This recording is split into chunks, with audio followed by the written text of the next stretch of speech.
శ్రీ గురుభ్యో నమః. హరి ఓం. గురుర్బ్రహ్మా గురుర్విష్ణుః గురుర్దేవో మహేశ్వరః గురుః సాక్షాత్ పరం బ్రహ్మ తస్మై శ్రీ గురవే నమః. అస్మద్ గురుచరణ పాదారవిందాభ్యాం నమః. నిన్నటి మన మహాభారత ప్రస్థానంలో ఆ రాజసూయ యాగం పరిసమాప్తి చెందగా అందరూ కూడా సమస్త రాజులు కూడా ధర్మరాజు యొక్క అనుమతి తీసుకుని తమ తమ నివాసాలకి తిరిగి వెళ్ళారు. అదేవిధంగా శ్రీకృష్ణుడు కూడా తన యొక్క ఆ బలరాముడితోటి సాత్వతోటి అందరితోటి కలిసి తాను కూడా తన నివాసానికి తిరిగి వెళ్ళాడు. అదేవిధంగా వేదవ్యాసుడు మిగిలినటువంటి ఋత్విక్కులు కూడా ఆ ధర్మరాజు యొక్క అనుమతితోటి వాళ్ళందరూ కూడా తిరిగి వెళితే అక్కడ కేవలం దుర్యోధనుడు తర్వాత శకుని మాత్రమే ఉండి అక్కడ ఉండేటువంటి ఆ సభా భవనం యొక్క విశిష్టతలను చూస్తూ ఆశ్చర్యాన్ని పొందారు. రకరకాలైనటువంటి వినూత్నమైనటువంటి పోకడలతోటి అది నీరాని పరిభ్రమించేటువంటి ఒక సమతల ప్రదేశము, సమతల ప్రదేశమేమో అనుకున్నప్పుడు ఒక జలాశయము, అలాగే ఒక ద్వారమా అని భ్రమపడేటువంటి చోట్లో అక్కడ ద్వారం లేకపోవడము, ద్వారం లేదు కదా అని అనుకున్నటువంటి చోట ఒక ద్వారం ఉండడము, ఇలా రకరకాలైనటువంటి విచిత్రమైనటువంటి పరిస్థితుల్లో దుర్యోధనుడు ఆ సభాభవనాన్ని చూస్తూ అక్కడ అనేక మాళ్ళు తత్తరపడుతూ పొరపాటు పడుతూ అక్కడ ఉండేటువంటి వాళ్ళందరూ కూడా ఇతని యొక్క ఆ పరిస్థితిని చూసి అక్కడ నవ్వుకున్నారు అందరూ కూడా. అది చాలా పరిహాసంగా భావన చేశాడు. అంతేకాకుండా ముఖ్యంగా ఈ రాజసూయ యాగంలో ఆ ధర్మరాజు కోసమని ఇంతమంది రాజసమూహం రావడము, అత్యంత వైభవంగా రాజసూయ యాగం జరగడము, ఆ వచ్చినటువంటి రాజులందరూ అనేకములైనటువంటి ధనరాశులన్నీ కూడా ఆ యుధిష్ఠిరుడి యొక్క పాదాల దగ్గర సమర్పించడము చూసేటప్పటికీ అతనికి అసహనం చాలా పెరిగిపోయింది. అసలు ఎంత మాత్రము కూడా అతని మనస్సు అది సహించలేక చాలా దుఃఖంతో నిండిపోయి ఉంది. అటువంటి పరిస్థితుల్లో శకునితో మాట్లాడుతూ దుర్యోధనుడు అన్నాడు, నేను బహునిమేవ ప్రవేక్ష్యామి భక్షయిష్యామి వా విషం ఆవోపా ప్రవేక్ష్యామి నైశిక్షామి జీవితం. ఇంత నా జ్ఞాతుల యొక్క ఇటువంటి గొప్పదైనటువంటి వైభవాన్ని చూసి అసలు నేను సహించలేకపోతున్నానయ్యా. అంతేకాని నేను ఇది నా యొక్క అవమానంగా భావిస్తాను, అంతేకాని ఇది చూసి ఇలా సహిస్తూ బ్రతకడం మటుకు బ్రతకలేను. అందువలన నేను అగ్నిలోనైనా దూకుతాను, లేకపోతే విషాన్నైనా తింటాను, లేకపోతే నీళ్లలో మునిగిపోతాను, అంతేకాని జీవించడానికి నా మనస్సు ఎంత మాత్రమో అంగీకరించట్లేదు. బతికి నేనేం చెయ్యాలయ్యా? కోహినామ పుమాన్లోకే మర్షయిష్యతి సత్వవాన్ సపత్నాన్ వృద్ధతో దృష్ట్వా హీనం ఆత్మానమేవచ. శత్రువుల వృద్ధిని తన యొక్క హీన దశను చూచి ఈ లోకంలో ఏ పౌరుషవంతుడు కానీ ఏ బలవంతుడు కానీ ప్రాణాలతో ఉండాలనుకుంటాడయ్యా. సోహం న స్త్రీ చాప్యస్త్రీ నపుమాన్ ఆపుమానసి యోహం తాం మర్షయాం యజ తాదృశీం శ్రీయమాగతాం. ఈ శత్రువులకి సంక్రమించినటువంటి సంపదను చూసింది, ఈ చూసినటువంటి సంపదను సహించేటువంటి ఆయన నేను స్త్రీని కాదు. అట్లాగా ఇది సహించి ఉంటే స్త్రీ కాకుండా పోను, అందువల్ల పురుషుడిని కాను పురుషుడు కాకుండా పోతాను నేను పోను. ఇటువంటి సంకటమైన స్థితిలో ఉంటుంది. నా యొక్క పౌరుషం ఎందుకు, నా బలం ఎందుకు, నేనెందుకు ఇంకా. అందువలన నాకు మటుకు ఇది ఎంత మాత్రము సహించడానికి శక్యం కానటువంటి ఒక గొప్పదైనటువంటి అవమానంగా నేను భావిస్తున్నాను. నేను ప్రాణాలతో ఉండలేను అంటున్నాడు. ఈశ్వరత్వం పృథివ్యాశ్చ వసుమత్తాం చ తాదృశీం యజ్ఞం చ తాదృశం దృష్ట్వా మాదృశ కోర్ణ సంజ్వరే. అసలు ఈ భూమండల ఆధిపత్యాన్ని, ఆ ధర్మరాజు యొక్క ఆధిపత్యాన్ని మొత్తం రాజసమూహం అంతా కూడా అతనికి పాదాక్రాంతమై వశమయ్యి అతడు ఏం చెబితే అది చేసేటువంటి విధంగా ఉంది. అందువలన ఇంతటి భూమండల ఆధిపత్యాన్ని, అంతటి మహత్తరమైనటువంటి సంపద కలిగి ఉండడాన్ని, అంత గొప్పదైనటువంటి యజ్ఞాన్ని చూచి కూడా నాలాంటి వాడు ఎవడు బాధపడకుండా ఉంటాడయ్యా. అశక్తశ్చైకయేవాహం తాం ఆహత్వం నృపశ్రియం సహాయాంశ నపశ్యామి తేన మృత్యుం విచింతయే. అయితే ఇంతటి రాజ్యలక్ష్మిని అంతటిని చూసిన తర్వాత ఇదంతా నా వశం చేసుకోవాలి అనేటువంటి కోరిక నాకు కలిగింది. అయితే ఇంతటి రాజ్యలక్ష్మిని కానీ ఇంతటి సంపదను కానీ వాళ్ళని ధిక్కరించి వాళ్ళ దగ్గర నుంచి నా వశం చేసుకోవడానికి నేను ఒక్కడిని అయితే కనుక అశక్తుణ్ణి, నా ఒక్కడి వల్ల అయ్యేటువంటి పని కాదు.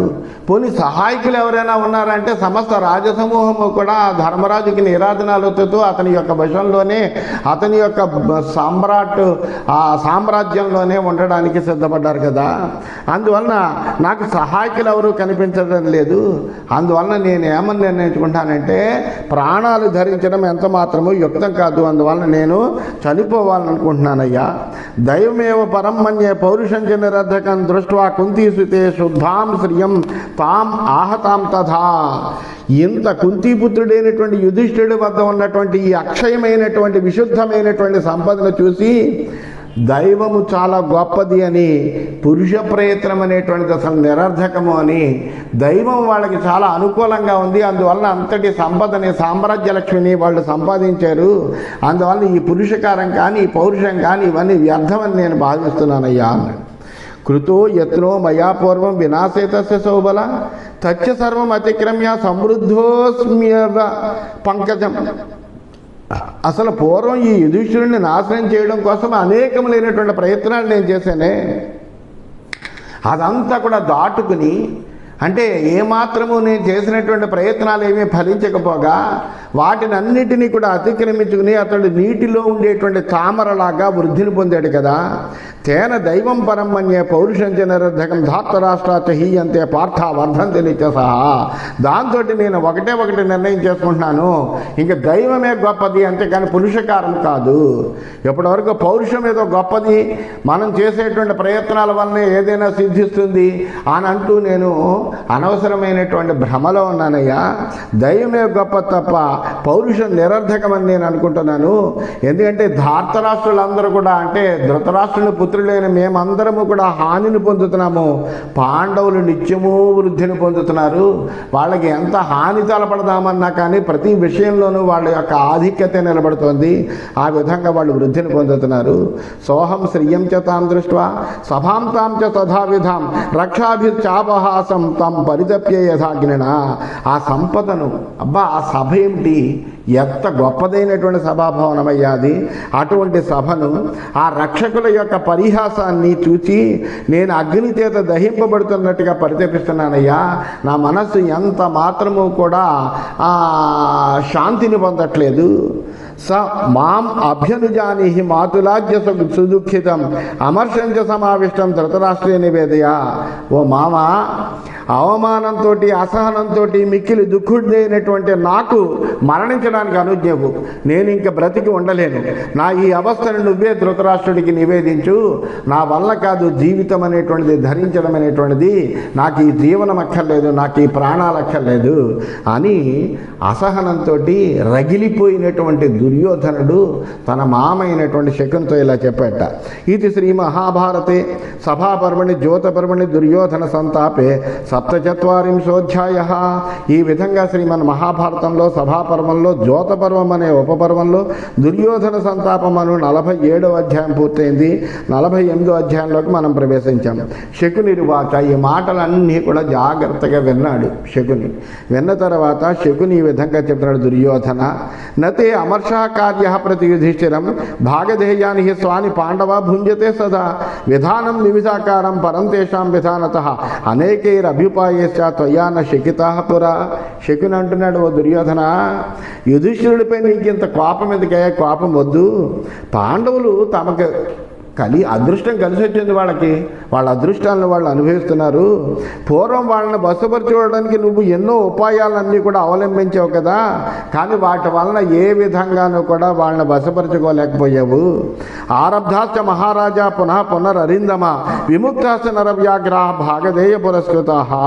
ఓ శత్రుమర్దన దుర్యోధన, నీవు పదే కుతంత్రాలు చేస్తూనే ఉన్నావు. ఎప్పటికప్పుడు ఈ ధర్మరాజుని, ఆ పాండవుల్ని నాశనం చేయాలి, ఏదో రకంగా వాళ్ళు ప్రాణాలు లేకుండా ప్రాణాలతో ఉండకుండా చెయ్యాలి అని అనేకములైన కుతంత్రాలని నువ్వు చేస్తూనే ఉన్నావు కూడా.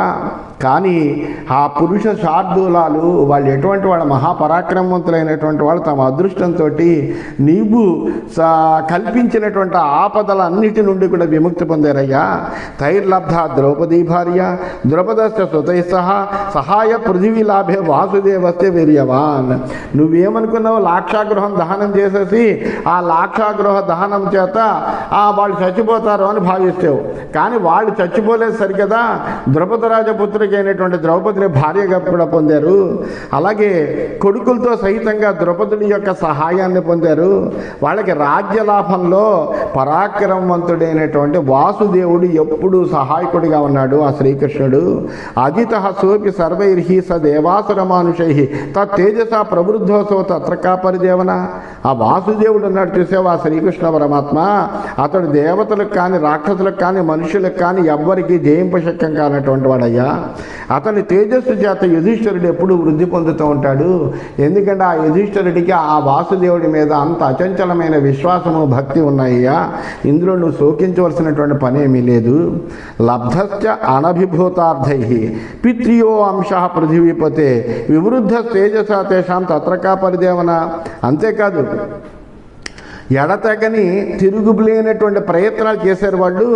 ఆ ప్రయత్నాల చేత వాళ్ళు తమ తండ్రి యొక్క రాజ్య భాగాన్ని వాళ్ళు పొందారు. అటువంటి రాజ్య భాగాన్ని వాళ్ళు వృద్ధి చేసుకున్నారు. ఎలాగంటే వాళ్ళ తేజస్సు చేత అది మరింత పెరిగిందయ్యా. అందులో నువ్వు విచారించవలసినటువంటి పనే ఉంది. వాళ్ళు తమ యొక్క స్వయంకృతంగా పొందబడినటువంటి రాజ్యముతోటి తమ తండ్రి యొక్క ఆ భాగాన్ని రాజ్యాన్ని పొందినటువంటి వాళ్ళే దాన్ని వృద్ధి చేసుకున్నారు. అందరిలోకి మంచిగా ఉన్నారు. ఆ వాసుదేవుడు వాళ్ళకి రక్షకుడిగా ఉన్నారు. నువ్వు అనేకం లేనటువంటి కుతంత్రాలు చేసినా ప్రతి కుతంత్రంలోంచి బయటపడడమే కాకుండా అమితమైనటువంటి లాభాన్ని కూడా వాళ్ళ అదృష్టవశాత్తు పొందారయ్యా. ఇందులో నువ్వు విచారించవలసిందే ఉంది. ధనంజయేన గాంధీవం అక్షయ్యౌచ మహేషుధి లబ్ధాని అస్త్రాన్ని దివ్యాన్ని తోషయత్వా హుతాసనం తేన కార్ముక ముఖ్యేన బాహువీర్యేణ చాత్మన కృతావశయ మహీపాల తత్రకా పరిదేవన. అంతేకాదే అర్జునుడు అగ్నిదేవుణ్ణి కూడా సంతోషపెట్టి ఒక గొప్పదైనటువంటి గాంధీవాన్ని అక్షయ తూణీరాల్ని దివ్యాస్త్రాల్ని పొందాడు. ఆ అగ్నిదేవుడికి కావలసినటువంటి హితాన్ని చేసి ఆ దివ్య ధనస్సు వల్ల తన బాహుబలం వల్ల రాజులందరినీ కూడా వశపరుచుకున్నాడు. ఇందులో శోకించవలసిందేముందయ్యా, వాళ్ళ యొక్క ప్రయత్నం ఫలించింది. వాళ్ళకి అదృష్టం వెన్నంటుంది. భగవంతుడు సహాయకుడిగా ఉన్నాడు, వాసుదేవుడు కూడా సహాయకుడిగా ఉన్నాడు. అందువలన వాళ్ళు ఇవన్నీ పొందారు. అగ్నిదాహాన్మయం చాపి మోక్షయిత్వాస దానవం సభాం తాం కారయామాస సవ్యసాచి పరంతమ. అగ్నిలో మాడిపోకుండా మయాసురుణ్ణి, ఆ మయదానవుడు ఉన్నాడు మయాసురుడు, ఆ మయాసురుణ్ణి విడిపించి ఆ పరంతపుడైనటువంటి సవ్యసాచి వెంటనే ఆయన ప్రత్యుపకారం చేస్తానన్నాడు. నువ్వు నన్ను రక్షించావయ్యా, అగ్నిలో దహింపకుండా నన్ను రక్షించావు కాబట్టి నీకు ఏదైనా ఉపకారం చేయాలనుకుంటున్నానయ్యా అంటే, నాకు కాదయ్యా చేయవలసింది, మా అన్నగారైనటువంటి ధర్మరాజు ఉన్నాడు, ఆయన ఆదేశం ఇస్తాడు, ఆయన చెప్పింది చెయ్యి అంటే అక్కడికి వెడితే అప్పుడు వాసుదేవుడు ధర్మరాజు చెప్పినట్టుగా ఇంత గొప్పదైనటువంటి ఒక సభాభవనాన్ని నిర్మించి ఇచ్చాడయ్యా. తేన చేయమయ్యేనోక్తాహ కింకరానామ రాక్షస వహంతితాం సభాం భీమ తత్రకా పరిదేవన. అంతేకాదు, ఆ మయుడే చెప్పాడు, కింకరులు అనేటువంటి భయంకరమైనటువంటి రాక్షసులందరూ కూడా ఈ సభను మోసారు. ఇందులో నువ్వు విచారించడానికి ఏమీ లేదయ్యా. యచ్చ అసహాయతాం రాజన్ ముక్తవానసి భారత తన్మిచ్చ భ్రాతరోహిమే తవ సర్వే వశానగాహ. అంతేకాదు, నువ్వు నాకు సహాయం లేదని చెప్పేవే అది మిథ్య. ఈ సోదరులందరూ నీ వశవర్తులే, నువ్వు చెప్పిన పనుల్లో చేశారు, నాకెవడూ సహాయం లేడు, నేను అక్కడనే అశక్తుణ్ణి అని చెప్పు, అది మటుకు సత్యమైన మాట కాదు. నీ 9 సోదరులు కూడా నీ మాటని అతిక్రమించినటువంటి వాడు ఎవడు లేడు. వాళ్ళందరూ కూడా నీ వశవర్తులే కదా. ద్రోణస్తవ మహేశ్వాస సహపుత్రేణ వీర్యవాన్ సోతపుత్రశ్చ రాధేయ గౌతమశ్చ మహారథ అహంచ సోదరే సోమదత్యశ్చ పార్థిన ఏతైశ్వరం సహిత సర్వై జయకృష్ణాంబసుంధర. మహాధనుర్ధరుడు పరాక్రమవంతుడైనటువంటి ద్రోణుడు తన కొడుకు అశ్వత్థామతో పాటు నీ సహాయకుడే ఉన్నాడు, అందువల్ల నీ సభలో ఉన్నాడు. లేకపోతే కానీ ఆయనకి ఎప్పుడో ఆ ధర్మరాజు యొక్క సభకు వెళ్ళిపోయేవాడు కదా. అటువంటి వాడు అతను తన కొడుకు అశ్వత్థామతో పాటు నీకు సహాయకుడే ఉన్నాడు. సూతపుత్రుడైనటువంటి కర్ణుడు, మహారథుడైనటువంటి కృపాచార్యుడు, తమ్ముళ్లతో సహితంగా నేను, రాజు అయినటువంటి భూరిశ్రవసుడు, వీరందరితో కలిసి నువ్వు ఈ సమస్తమైనటువంటి పృథివిని జయించవయ్యా. వీళ్ళందరూ ఉన్నారు కదా నీకు, అందువల్ల నువ్వు కూడా జైత్రయాత్ర చేసి పృథివిని అంతని జయించచ్చు కదా. అంతేకాని వాళ్ళు అభివృద్ధిని పొందారని ఎందుకు బాధపడతావు అని శకుని చెప్పాడు దుర్యోధనుడికి. చెప్పేటప్పటికి వాడు దుర్యోధనుడు అంటున్నాడు, త్వయాచ సహితో రాజన్ ఏతైశ్చాన్యేర్ మహారథై ఏతానేవ విజేష్యామి యది త్వం అనుమన్యసే ఏతేషు విజితేషు అద్య భవిష్యతి మహీ మమ సర్వే చ పృథ్వీపాలా సభాసా చ మహాధన. అలా అయితే చెప్తున్నానయ్యా, నువ్వు మంచి మాటలు చెప్పావు అని దుర్యోధనుడు చెప్తున్నాడు. ఆ మాటలన్నీ కూడా జాగ్రత్తగా విన్నాడు. విన్నటువంటి దుర్యోధనుడిలో విధమైనటువంటి ఆశపడ చూపింది.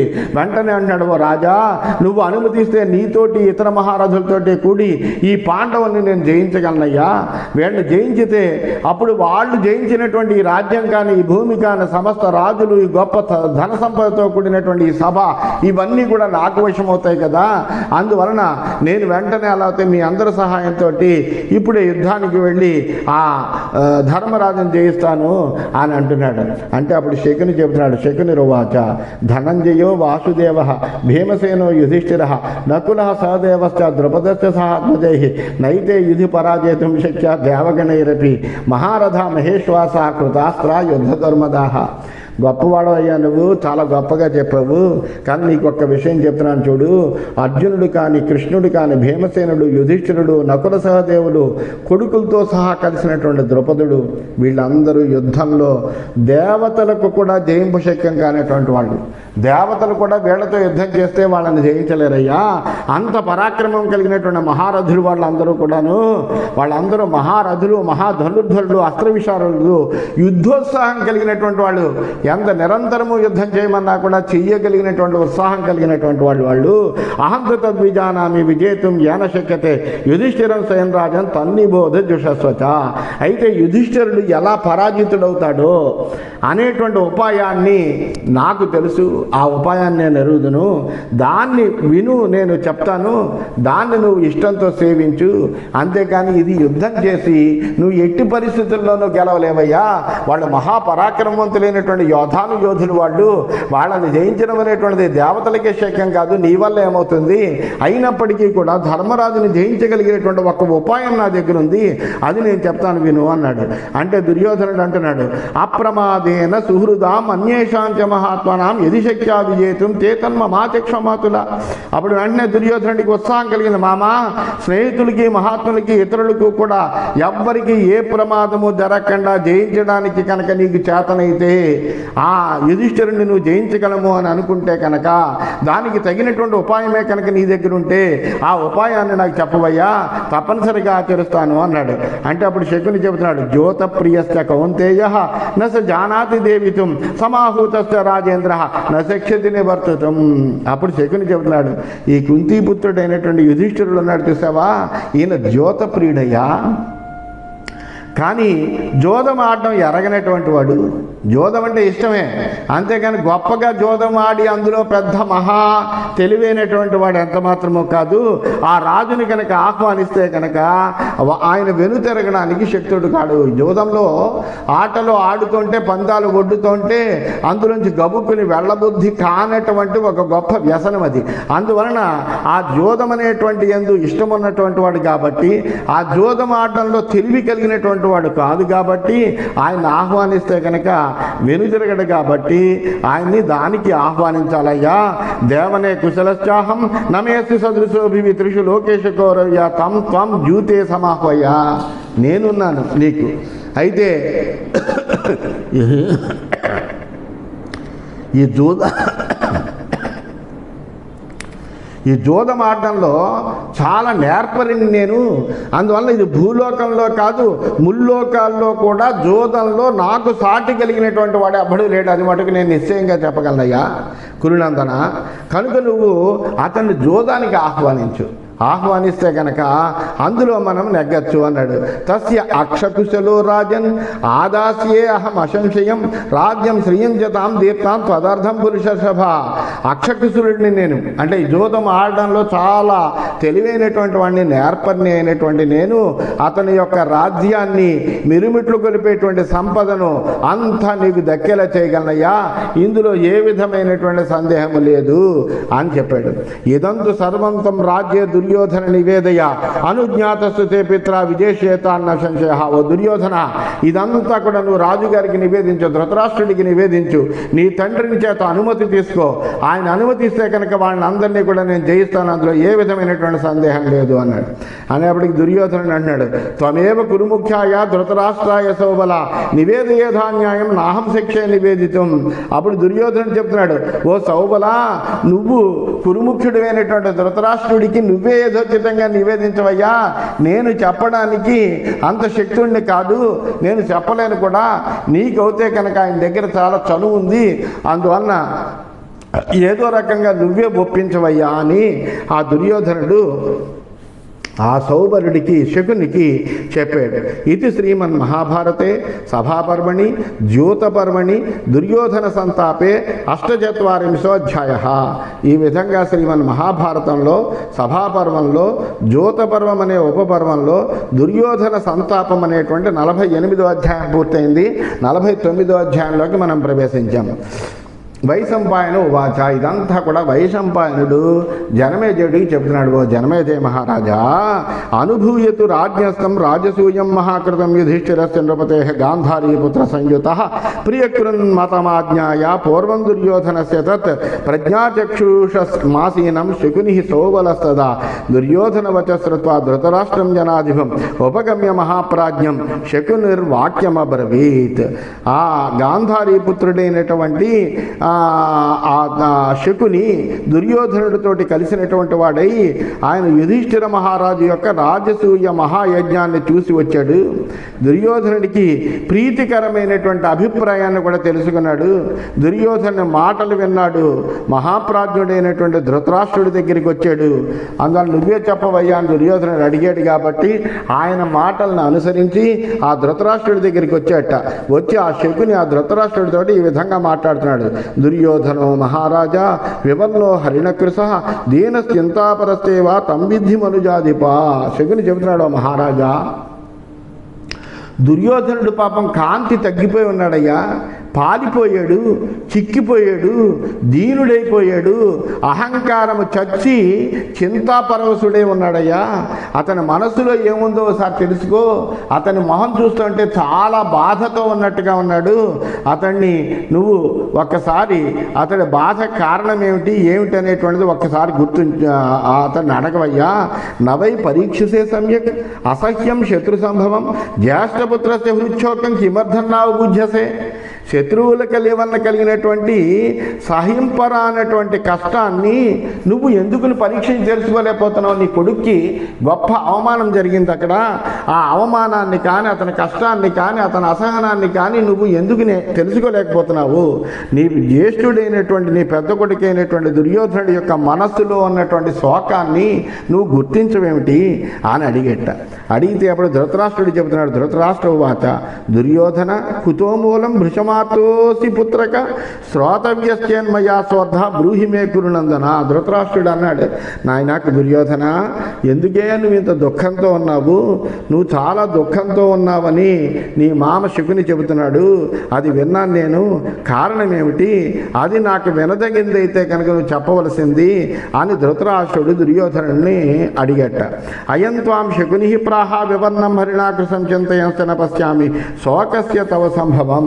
నీవు కాంతిహీనుడు అయ్యావని, పాలిపోయావని, చిక్కిపోయావని, సతతము చింతిస్తూ ఉంటున్నావని శకుని చెప్పాడు. నీకు శోకం కలగడానికి కలిగిన కారణం ఏంటో నాకేమీ కనిపించడం లేదు. ఇక్కడ నీకు ఏ విధమైనటువంటి అసౌకర్యం కానీ లేకపోతే మరొకటి కానీ ఏమి జరుగుతున్నట్టుగా నేను అనుకోవట్లేదు.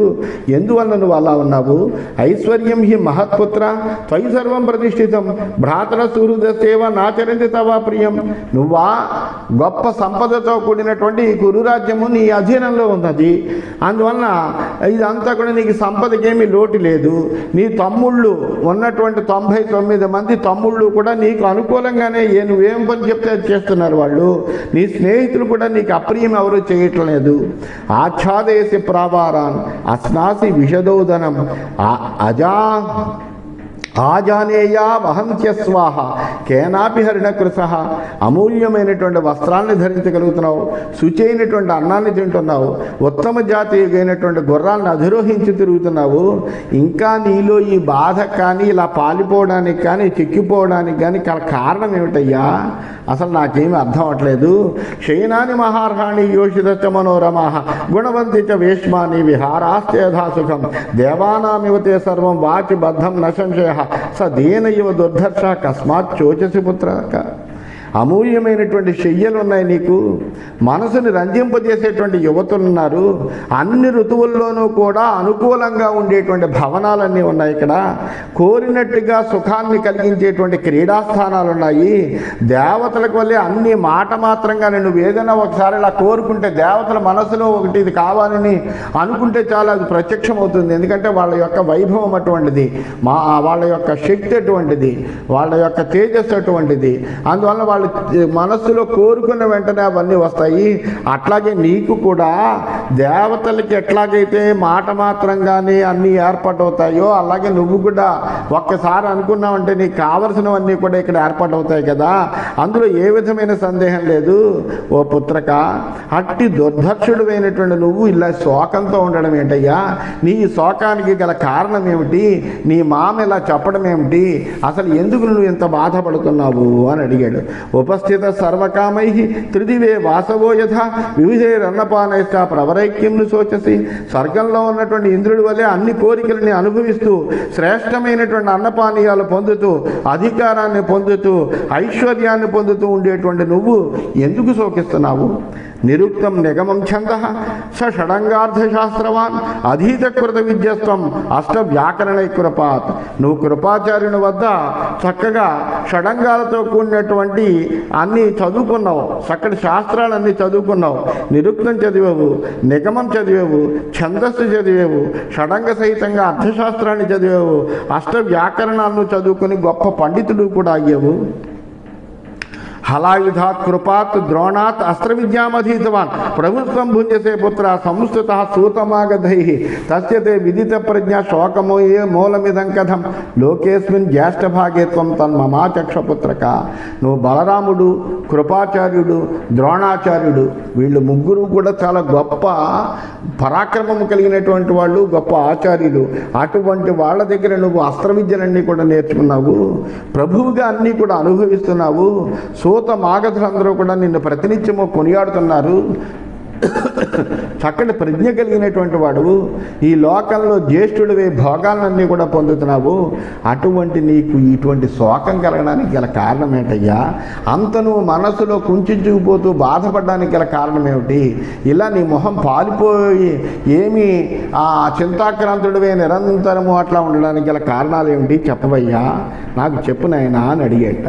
తస్య తద్వచనం శ్రుత్వా మందః క్రోధవశానుగః పితరం ప్రత్యువాచేదం స్వమతిం సంప్రకాశయన్. ఈ విధంగా ధృతరాష్ట్రుడి యొక్క మాటలన్నీ కూడా విన్నాడు. మూఢుడి క్రోధానికి చిక్కినటువంటి దుర్యోధనుడు, మూర్ఖత్వమే అది. క్రోధానికి వశమవుతున్నామంటే కామక్రోధాలు రెండు కూడా మనిషిని చాలా పీడించేటువంటి అంతఃశత్రువులు. అందులో ప్రధానమైనటువంటిది ఏంటంటే కామమే. కామం వల్లనే క్రోధం వస్తుంది, అలాగే క్రోధం వల్లనే మిగిలినటువంటివన్నీ వస్తాయని మనకి గీతాచార్యుడు ఎప్పుడో చెప్పాడు. అందువల్ల ఏంటంటే ఈ కామక్రోధాన్ని నిగ్రహించుకుంటే చాలా అంతఃశత్రువులన్నింటినీ కూడా జయించిన వాళ్ళం అవుతాము. అటువంటి ఈ దాంట్లో ప్రధానమైనటువంటి క్రోధానికి వశుడయ్యాడు ఈ దుర్యోధనుడు. ఎందుకంటే అసహనం అతనికి. పక్కనుండేటువంటి జ్ఞాతుడు అభివృద్ధి చెందుతుంటే చూడలేడు. అందువల్ల ఆ అసహనంతో ఆయన క్రోధానికి చిక్కినటువంటి దుర్యోధనుడు మూర్ఖుడైపోయాడు. మూఢుడవడం అంటే ఏంటి? అజ్ఞానంతో ఉన్నాడని అర్థం. అలా అజ్ఞానంతో ఉన్నటువంటి వాడై తన అభిప్రాయాన్ని వెల్లడిస్తూ తండ్రితో ఈ విధంగా చెప్తున్నట్ట. దుర్యోధన ఉవాచ. దుర్యోధనుడు చెబుతున్నాడు ఏమనంటే, అశ్నామి ఆచ్ఛాదయే చాహం యథా కుపురుషస్తదా అమర్షం ధారయే చోగ్రం నినీషు కాలపర్యయం. నేను తింటున్నానయ్యా, నువ్వు అన్నావు కదా మంచి మంచి భోజనాలు ఉన్నాయి, చక్కగా అన్ని కావలసినటువంటి శయ్యలు ఉన్నాయి, గొప్ప భవనాలు ఉన్నాయి, వీటిలో ఏ విధమైన లోటు లేదు కదా నీకు, ఇంకా ఎందుకేను అంత చింతాక్రాంతుడే ఉండవలసినటువంటి పని ఏమున్నది అని అడుగుతున్నావు. నేను తింటున్నాను, అలాగే కట్టుకుంటున్నాను గొప్ప వస్త్రాలన్నీ కూడా, కానీ ఇవన్నీ కూడా ఎలా చేస్తున్నాను అనుకుంటున్నావు? ఒక పిరికి వాళ్ళే చేస్తున్నాను, పౌరుషం గల వాళ్ళే చేయట్లేదు. కాలంలో మార్పును కోరుకుంటూ తీవ్రమైనటువంటి ఈర్ష్యను మనసులో దాచుకుంటున్నానయ్యా, పైకి కూడా ప్రకటించలేకపోతున్నాను. అమర్షణ స్వాహ ప్రకృతి అభిభూయ పరం స్థిత క్లేశాన్ ముముక్షు పరజాన్ సవై పురుష ఉచ్యతే. శత్రువుల్ని సహించలేనటువంటి వాడు, వాళ్ళని పరాభవించి వాళ్ళ వలన కలిగినటువంటి కష్టాల నుండి ప్రజలను విడిపించగలిగినటువంటి వాడే ఉండాలి రాజు అనేటువంటి వాడు. అంతేకాని అతన్ని ఏమంటారు, అలా ఉన్నటువంటి వాడిని పౌరుషం కలిగినటువంటి వాడిగా ప్రజలందరూ కూడా చెప్పుకుంటారయ్యా. సంతోషో వై శ్రియం హంతి అభిమానం చ భారత అనుక్రోశ భయే చోభే ఎయిరుతో నాశనుతే మహత్. భారత, సంతుష్టి అనేటువంటి సంపదను, సంతృప్తి కలిగినటువంటి సంపదను సంతృప్తి ఏదైతే ఉందో, అంటే ఏంటి, మనము హాయిగా ఉన్నాము అనేటువంటి తృప్తి పడడం అనేటువంటిది ఏదైతే ఉందో, అది సంపదను గర్వాన్ని కూడా హరించి వేస్తుందయ్యా. అలాగే దయా భయం ఈ రెండు కూడా అటువంటివే. ఈ గుణాలు కలిగినటువంటి వాడు అంటే దేంతో దొరికిన దాంతో సంతృప్తి చెందుతున్నాడు. సంతృప్తి చెందుతుంటే కనుక వాడికి గొప్ప లక్ష్యాలు ఏముండవు, ఏదో వాడు గడిచిపోయింది కదా అని అనుకుంటూ ఉంటాడు.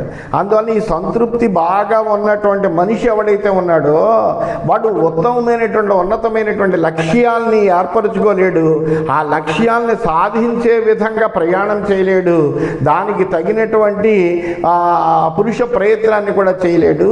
అందువలన దేనికి దొరికినటువంటి దాంతో, ఎప్పటికప్పుడు దొరికినటువంటి దాంతో సంతృప్తి చెందేటువంటి వాడు ఎప్పుడు కూడా వాడు ఉన్నతమైనటువంటి స్థితికి చేరుకోలేడయ్యా. అందువల్ల ఈ సంతృప్తి అనేటువంటిది ఏదైతే ఉందో అది సంపదని గర్వాన్ని కూడా హరిస్తుంది. దయా భయం రెండు కూడా అటువంటివే. ఈ గుణాలు ఉన్నటువంటి వాడు ఎవ్వడూ కూడా ఉన్నతమైనటువంటి పదవిని పొందలేడయ్యా. అది మాట అంటే నమాం ప్రీణాతి మద్భుక్తం శ్రియం దృష్ట్వా యుధిష్ఠిరే అతి జ్వలంతీం కౌంతేయే వివర్ణకరణీం మమ. కుంతీనందుడైనటువంటి యుధిష్ఠుడి యొక్క అతి ఉజ్వలమైనటువంటి సంపదను చూశానయ్యా నేను. ఏమిటి ఆ రాజసూయ యాగం ఏంటి, ఆ సభాభవనం ఏంటి, ఆ రాజ సమూహం అంతా కూడా ఆ యుధిష్ఠిరుడికి వశవర్తులే ఉండడం ఏంటి, అనేకములైనటువంటి రత్న రాసులు సంపదలు అన్నీ కూడా అతని పాదాక్రాంతం చేయడం ఏమిటి. ఇటువంటి ఉజ్వలమైనటువంటి సంపదను చూసిన తర్వాత నేను పొందేటువంటి భోగాలు, నేను పొందేటువంటి ఐశ్వర్యము ఒక ఐశ్వర్యమా, ఇది ఒక భోగమా అని నాకు అనిపిస్తోంది. అందువల్ల ఈ నా భోగాలేవి కూడా నాకు రుచించడం లేదయ్యా, అది నన్ను వివర్ణుణ్ణి చేస్తోంది, అసహనపరుణ్ణి చేస్తోంది అయ్యా. సపత్నాన్ రుధ్యతో ఆత్మానం హీయమానం నిశమ్యచ అదృశ్యామపి కౌంతేయ శ్రియం పశ్యన్ నివోజ్యతాం తస్మాదహం వివర్ణస్య దేనస్య హరిణకృషః. శత్రువుల యొక్క వృద్ధి, ఆ శత్రువుల యొక్క వృద్ధి తన యొక్క తక్కువతనము, తన యొక్క హీనత్వము తెలుసుకుని కనపడకపోయినప్పటికీ కూడా ఆ కౌంతేయుల యొక్క సంపదను వృద్ధి పొందుతున్నటువంటి దాన్ని చూసుకుంటూ దాన్నే మనసులో ఊహించుకుంటూ ఉండడం వల్ల నేను ఇలా రంగు మారి దీనుడినై పాలిపోయి అసహనంతో చిక్కిపోయినయ్యా. నాలో ఉండేటువంటి అసహనానికి ప్రధానమైనటువంటి కారణం ఏంటంటే నా జ్ఞాతులైనటువంటి ఆ ధర్మరాజాదులు అత్యున్నతమైనటువంటి వైభవాన్ని పొందడమే, అంతకంటే ఏమీ కాదు అన్నట్టుగా ఆయన ఇంకా తన మనసులో ఉండేటువంటి అభిప్రాయాలని ఈ విధంగా ధృతరాష్ట్రుడితో తెలియజేస్తున్నాడని చెబుతూ స్వస్తి.